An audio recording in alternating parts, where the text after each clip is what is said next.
Mr. Guinavoli, bonjour et bienvenue sur Africa Globe TV et Ce n'est plus. Vous êtes journaliste, un ancien du CESTI et vous avez travaillé pendant un certain nombre d'années dans votre pays, la Guinée, et vous êtes de retour à Dakar depuis quelques temps.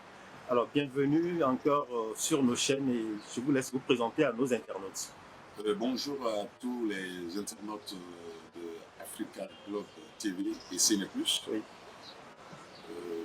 Moi, c'est Pépé Guilavogui, de Peggy 224 pour les intimes. Je suis journaliste de formation et également de profession. Et après, j'ai un peu exercé dans la communication contre les structures étatiques et l'organisation gouvernementale. Actuellement, je suis à Dakar. C'était dans le cadre de la sortie de promotion au CESTI, mon école, l'école qui m'a formé. Et j'en ai profité pour mettre sur le marché un titre, un remix d'un titre monologué sur la liberté d'expression. Très bien, nous allons en parler. Alors, Monologuer, justement, c'est votre premier single.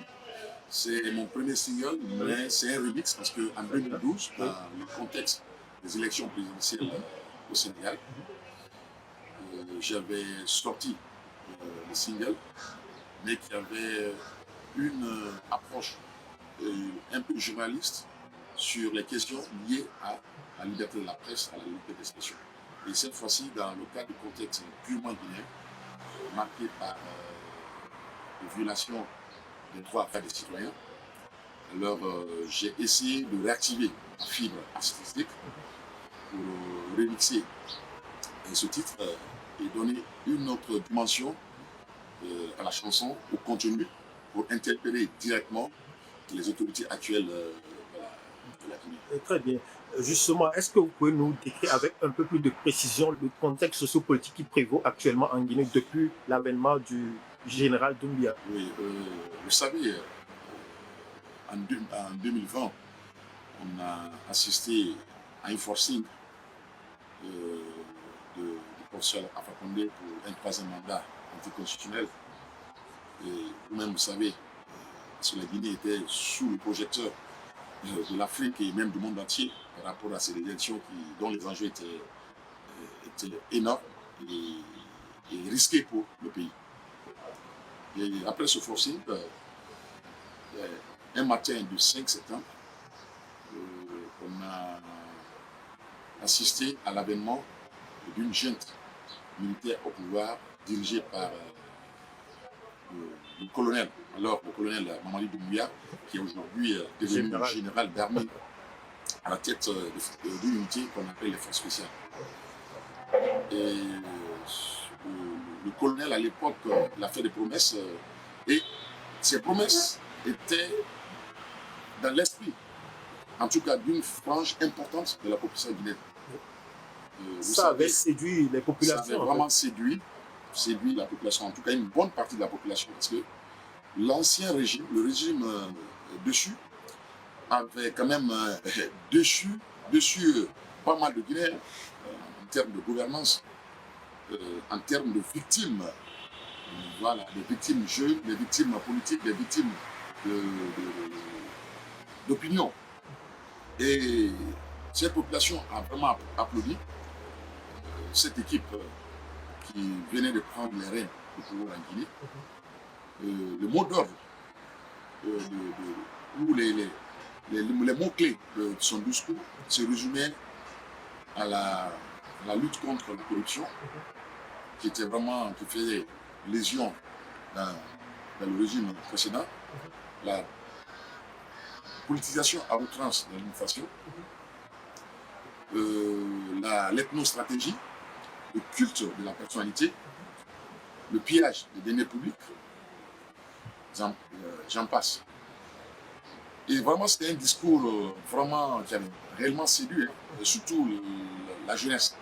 Vous savez, compte tenu de l'âge du colonel à l'époque, ou du général, c'est un discours qui avait vraiment touché le cœur des jeunes de façon, des Guinéens de façon générale, mais surtout des jeunes. Parce que on a vu un colonel jeune qui avait en tout cas le sang-froid, qui venait d'une façon ou d'une autre, qui venait de libérer la Guinée d'une dérive dictatoriale voilà, du président de Chou.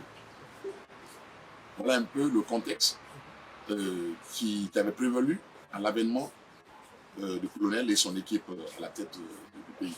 Mais après 4 années d'exercice du pouvoir, en tout cas aujourd'hui, en tout cas, le goût est amer. Le constat est amer, surtout en ce qui concerne les libertés fondamentales. Les libertés fondamentales. La liberté de manifester, la liberté de la presse, la liberté d'expression de façon générale, est à rude épreuve, en tout cas ces 2 dernières années, sous le magistère du général d'armée Mamadi Doumbouya et de son équipe du CNRD. Et pour preuve, nous avons des activistes qui sont traqués. En l'occurrence, on a assisté à l'enlèvement violent de 2 activistes du nom de Fonike Mengue et Biloba. Jusqu'au jour, parce que ça fait 10 mois, on ne connaît pas leur destination, leur situation, s'ils sont vivants ou... en tout cas, on n'a aucune information sur leur situation actuelle, là où ils sont. Il y a aussi l'enlèvement brutal et violent d'un journaliste du groupe Djoma, du nom de Marwan Kamara. Ça fait peur. Ça ne fait pas bonne image pour un pays qui sort, en tout cas, voilà, des difficultés politiques, des difficultés économiques, des difficultés sociales. Et voilà un peu la situation qui prévaut actuellement en ce qui concerne la liberté individuelle et collective. Et à cela, je peux ajouter la fermeture, au plus grand regret, des citoyens qui sont en tout cas, qui sont là, qui veulent être informés à la bonne source, la fermeture des grands médias critiques des actions gouvernementales. En tout cas, c'était leur rôle. Je veux nommer ici Adafon Média, Film, le groupe Film, Djoma et tant d'autres.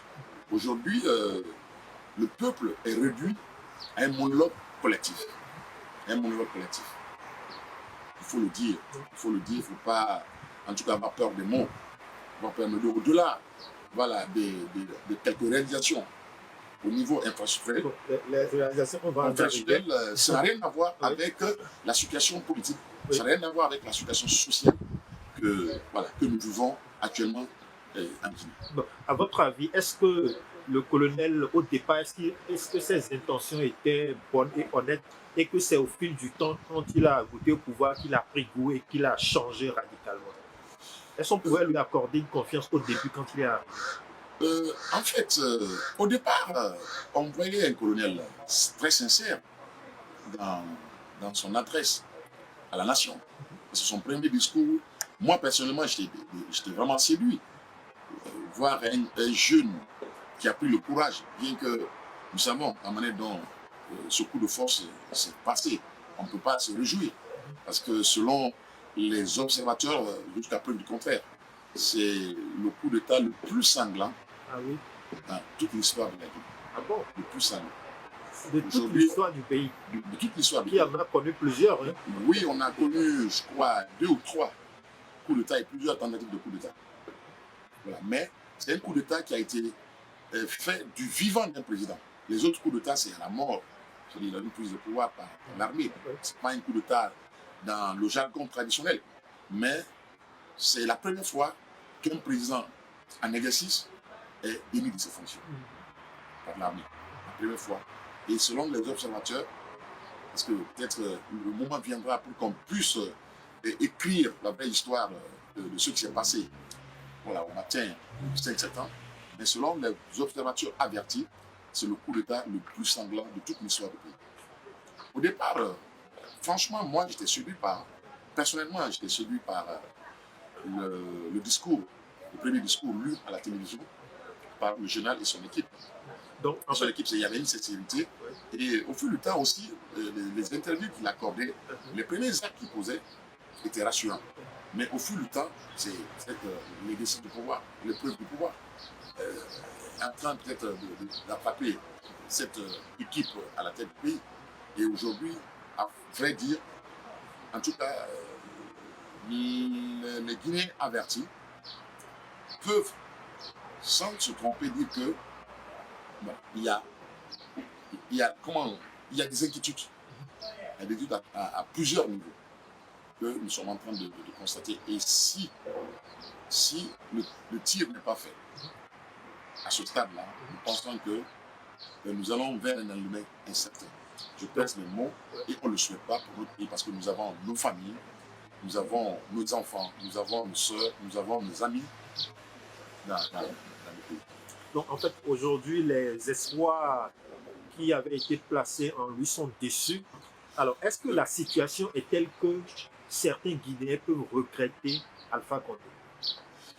C'est ça un peu la situation atypique de la Guinée. À chaque fois, un président vient ou un régime vient, Oui, on a tendance à regretter le régime précédent. Je ne peux pas le dire parce que je ne peux pas parler à la place de tous les Guinéens. c'est ça. Ça, il faut le dire. Moi, je ne peux pas le dire. Parce Mais qu'à chaque fois, c'est pire. c'est l'impression que le legacy du pouvoir, en tout cas, renvoie aux Guinéens. C'est l'actuel, avec les situations que l'actuel fait vivre Oui. à la population.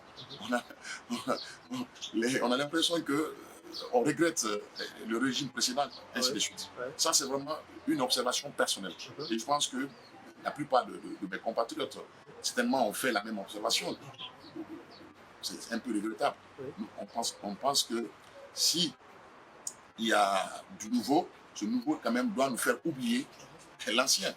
Mais en Guinée, en tout cas, les choses sont telles que, à chaque fois, on a tendance à regretter l'ancien par rapport au nouveau.